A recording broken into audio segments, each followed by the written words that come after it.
The citizens of this city are rightly concerned about the recent spate in crime. We all are. And our police department is working night and day to make this city that we love a safer place to live.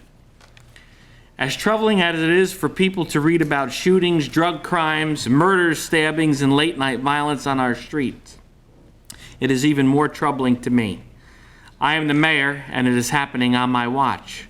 And it makes me angry that we have not been able to rid this city of the scourge of violence that has long been a cancer on our city. It did not start yesterday. It was here and an epidemic long before I became the mayor. Through the years, we have enhanced police foot patrols in high crime areas. We've added cameras to better deter and solve crimes. We instituted a Cash for Tips campaign that rewards information leading to the confiscation of illegal handguns. We have worked with the sheriff and the state police to enhance police presence in crime mapping generated hotspots. While any efforts will not stop some crimes, we will not rest until these crimes cease on our streets. With that said, commencing immediately, I have authorized the police chief and the city administrator to undertake the following actions. Continue the increased patrols that began 2 weeks ago and supplement those patrols with additional police officers assigned to high priority areas and targets.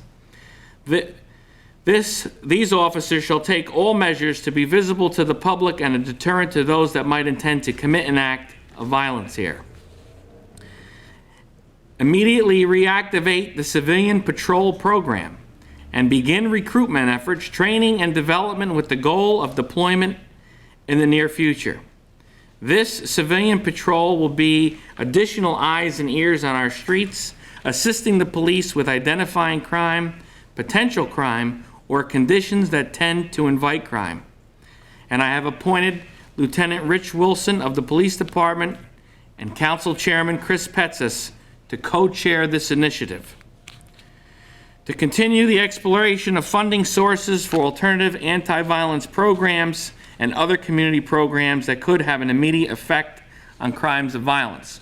And Chief Knapp is going to speak more about that later on in the program, as well as the Executive Director of the Family Partnership Center, Brian Doyle, who's collaborating with us as well. To reach out to area law enforcement to seek assistance with additional resources.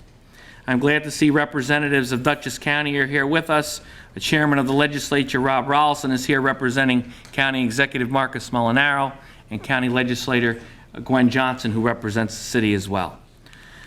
I was in touch with the Sheriff's Office and the State Police Department to ask for assistance in our effort to stem the spate of summer violence. I will continue this dialogue with the county and the state, and am hopeful in the near future we can announce an enhanced, even more collaborative effort. I applaud those in Orange County and the city of Newburgh for their successful efforts to reduce the violence in their city. The state has provided funding and support for anti-violence initiatives in the city of Newburgh, and that we intend to lobby to expand that effort to our city as well.